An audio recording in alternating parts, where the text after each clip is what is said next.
Hi friends, welcome to CWSN Leela Bhanu channel. ఈరోజైతే మీ ముందుకు కొరమేను చేపల పులుసుతో అయితే వచ్చేసాము లీలా భాను ఛానల్లో. అందరూ కూడా ఈ రెసిపీని చూడండి. ఎంతో కమ్మని రుచికరమైన కొరమేను చేపల పులుసు చూస్తుంటేనే నోరూరిపోతుంది. వచ్చేయండి మనం రెసిపీలోకి. వీడియో అయితే చూద్దాము. ముందుగా నేనైతే కొరమేను చేపలు, లైవ్ ఫిష్, బతికి ఉన్న చేపలనైతే తీసుకున్నాను. 2 కేజెస్ చేపలనైతే, కొరమేను చేపల్ని ఇప్పుడు మీకు చూపిస్తున్న విధంగా క్లీన్ అయితే చేసుకోవాలి. కొరమేను చేపలు ఎప్పుడు కూడా లైవ్ ఫిషేనండి. చాలా బాగా శుభ్రంగా అలా ఇప్పుడు చూపిస్తున్న విధంగా అయితే కొరమేను చేపలనైతే క్లీన్ చేసుకోవాలి. నేను 2 కేజెస్ చేపలనైతే తీసుకుని క్లీన్ చేయించి ముక్కలైతే కొట్టించాము. ఇప్పుడు మన లీలా భాను ఛానల్లో కుకింగ్ రెసిపీలో అయితే కొరమేను చేపల పులుసు 3 రకాలుగా చేసుకోవచ్చని అయితే చెప్పడం జరుగుతుంది. కొరమేను చింతపండుతో చేపల పులుసు, కొరమేను ఇగురు, కొరమేను ఫ్రై 3 రకాలుగా చేసుకోవచ్చు. నేనైతే మీకు చింతపండుతో చేసిన కొరమేను చేపల పులుసు అయితే చూపిస్తున్నాను. తింటే వదిలిపెట్టలేని కమ్మని ఒకటే ముళ్ళున్న చేప కొరమేను చేప.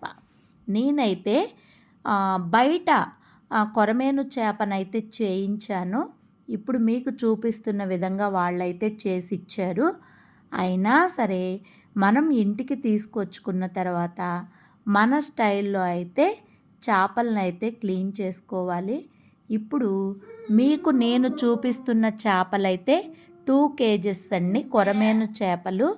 నేనైతే ఈ చేప ఆ చేప అని కాకుండా ఏ చేపలైనా సరే నేను పెరుగు లేక మజ్జిగ, ఒక నిమ్మకాయ, అలాగే రాళ్ళుప్పు అంటే కళ్ళుప్పు అయితే యూస్ చేస్తాను. ముందు చక్కగా మన చేప ముక్కల్లోకి కళ్ళుప్పును వేసుకుని నేను చూపించిన విధంగా పెరుగున్నా లేక మజ్జిగ ఉన్నా వేసుకుని నిమ్మ చెక్కతో రసాన్నైతే పిండాలి. ఎందుకంటే చేపల్ని బయట శుభ్రం చేయించినా కూడా ఈ విధంగా చేసుకున్నట్లయితే మనము చేపలు నీచు వాసన పోతుంది, మంచిగా క్లీనింగ్ అయ్యి చేపలైతే చక్కగా తళతళా మెరుస్తూ వస్తాయి. ఇప్పుడు నేను చూపిస్తున్న విధంగా చేప ముక్కలనైతే పెరుగు, నిమ్మరసం, ఉప్పుతో వేసుకుని అలా తిప్పుకుంటూ చేప ముక్కలనైతే కడగాలి. చేప ముక్కలు కడిగే విధానం కూడా అంతే. ఎందుకంటే మనం చేప ముక్కల్ని రౌండ్గా అలా తిప్పుతూ మాత్రమే మనం చేప ముక్కలనైతే క్లీన్ చేసుకోవాలి. చూశారు కదా ఫ్రెండ్స్, నేనైతే చేప ముక్కల్ని చాలా శుభ్రంగా క్లీన్ చేశాను. ముక్కల్ని నేను సపరేట్ కూడా చేశాను. ఎందుకంటే ఓన్లీ మనకి తల, తోక ముక్కల్ని పులుసు పెట్టుకుంటాము. ఇలా ఇప్పుడు మీకు చూపిస్తున్న ముక్కలన్నింటినీ కూడా మనము ఫ్రై చేసుకోవచ్చు, ఇగురు చేసుకోవచ్చు. మనకి ముందుగా చేప ముక్కలనైతే మనము కొద్దిగా ఆయిల్ వేసుకుని కొంచెం పసుపు, కొద్దిగా ఉప్పు, ఒక స్పూను కారము అయితే కలుపుకుని మనం ముక్కల్ని మ్యారినేట్ చేసుకోవాలి. ఎందుకంటే మనం కూర వండడానికి టైం ఉంది అనుకుంటే గనక మనం ఇలా ముక్కల్ని మ్యారినేట్ చేసుకుని పక్కన పెట్టుకుంటే మనకి ముక్కలు బిరుసెక్కడంతో పాటు మనకి కూరలో కూడా ఉప్పు, కారం ముక్కలకి పట్టి కూర అయితే ఎనలేని టేస్ట్ వస్తుంది. అందుకనే ఎప్పుడైనా సరే ఇలా మ్యారినేట్ చేసుకుని ఫ్రిడ్జ్లో కూడా పెట్టుకోవచ్చు. నేనైతే ఇప్పుడు కర్రీలోకి వచ్చేస్తున్నాను. ముందుగా మసాలా ప్రిపేర్ చేసుకుంటున్నాను. మనకి కర్రీకి సరిపడినంత ఉల్లిపాయ తరుగునైతే కట్ చేసుకోవాలి. పచ్చిమిరకాయలు చేపల కూరలో చీలికలు ఎక్కువ రుచినిస్తాయి.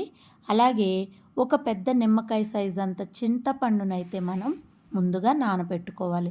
మసాలాలో 1 స్పూను ధనియాలు, 1/2 స్పూను జీలకర్ర, 1/2 స్పూను గసాలు, దాల్చిన చెక్క, 4 లవంగం మొగ్గలు, తరిగిన అల్లము వెల్లుల్లిపాయతో నేను చూపించిన విధంగా మెత్తని పేస్ట్ అయితే పట్టుకోవాలి. ముందుగా చేపల కూరకి మనము వెడల్పాటి పాత్రనైతే చేపల చట్టి అంటారు. ఈ పాత్రనైతే మనం పెట్టుకోవాలి. కూరకి ఎక్కువ నూనె పడుతుంది. సరిపడినంత నూనె వేసుకుని తాలింపులో 4 మెంతి గింజలు, ఆవాల గింజలు వేసుకుని చిటపట అనేటప్పుడు మనం పచ్చిమిర్చి చీలికనైతే వేసుకోవాలి. చేపల కూరలో పచ్చిమిర్చి చీలికలు ఎంతో టేస్ట్ ఉంటాయి. అలాగే తరిగిన 3 ఉల్లిపాయ ముక్కల తరుగును కూడా వేసుకుని వేయించుకునేటప్పుడే మనము ఒక అర స్పూను పసుపు, పులుసు కూరలో కళ్ళుప్పు మాత్రమే ఉపయోగించాలి కాబట్టి కూరకు సరిపడినంత కళ్ళుప్పును వేసుకుని మనమైతే ఆనియన్స్ని బ్రౌన్ కలర్ వచ్చే వరకు వేయించుకోవాలి. ఆనియన్ చక్కగా వేగాలి.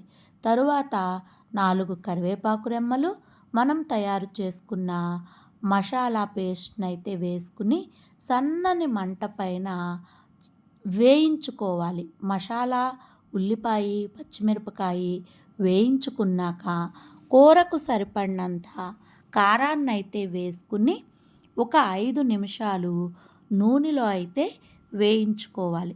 ఇలా మనము మసాలా కూడా వేయించుకున్నాక మనము మ్యారినేట్ చేసుకున్న కొరమేను చేప ముక్కలనైతే కర్రీలోకి సర్ది పెట్టుకున్నట్లుగా పెట్టాలి. నేను చూపించిన విధంగా పెట్టాలి. ఇలా పెట్టుకున్నాక మనం ఆయిల్లో ముక్కల్ని ఒక 5 నిమిషాలు అటు ఇటు టర్న్ అయ్యేటట్లు వేయించుకోవాలి. తర్వాత కూరకు సరిపడినంత చింతపులుసు గుజ్జును తీసుకుని ఆ పులుసునైతే వేసుకుని మనం గరిట పెట్టి కూరనైతే తిప్పకుండా పులుసు పోసిన తర్వాత మనం నేను చూపించిన విధంగా అయితే మనం కూరని కలుపుకోవాలి. చేపల కూరలో మనం గంటిని గనక వాడినట్లయితే చేప ముక్క చితికే ప్రమాదం ఉంటుంది కాబట్టి చేపల కూరకి పులుసు పోసిన తర్వాత నేను చూపించిన విధంగా అయితే కలుపుకోవాలి. కొరమేను చేప చాలా గట్టిగా ముక్క విడలకుండా ఉండడంతో పాటు ఇంకా మనకి ఒకటే ముళ్ళు ఉంటుంది. చూశారు కదా ఫ్రెండ్స్. ఇప్పుడు మనకి పులుసు ఉడుకుతూ నూనె పైకి తేలుతూ ఉన్న సమయంలో కూరకి సరిపడినంత కొత్తిమీరనైతే వేసుకున్నట్లయితే మంచి టేస్ట్తో పాటు మంచి స్మెల్ కూడా వస్తుంది. కొరమేను చేపల పులుసు నేను చూపించిన విధంగా మీ అందరూ కూడా ఒక్కసారి ట్రై చేయండి. నూనె అలా పైకి తేలుతుంటే మనం స్టవ్ ఆఫ్ చేసుకోవచ్చు. ఎంతో కమ్మని రుచికరమైన మన కొరమేను చేపల పులుసు గనక మీకు నచ్చినట్లయితే మన సిడబ్ల్యూఎస్ఎన్ లీలా భాను ఛానల్ని సబ్స్క్రైబ్ చేసుకోండి, లైక్ చేయండి ఫ్రెండ్స్. అలాగే ఒక్కసారి ట్రై చేసి నేను చెప్పిన విధంగా కూర అయితే ఎంత రుచిగా ఉందో కామెంట్ పెట్టండి. మన లీలా భాను ఛానల్ని సపోర్ట్ చేయండి. తింటే వదిలిపెట్టలేని కమ్మని రుచికరమైన కొరమేను చేపల పులుసు మన సిడబ్ల్యూఎస్ఎన్ లీలా భాను ఛానల్లో మీ అందరూ చూస్తారని, లైక్ చేస్తారని, కామెంట్ పెడతారని కోరుకుంటూ thank you friends. Bye bye.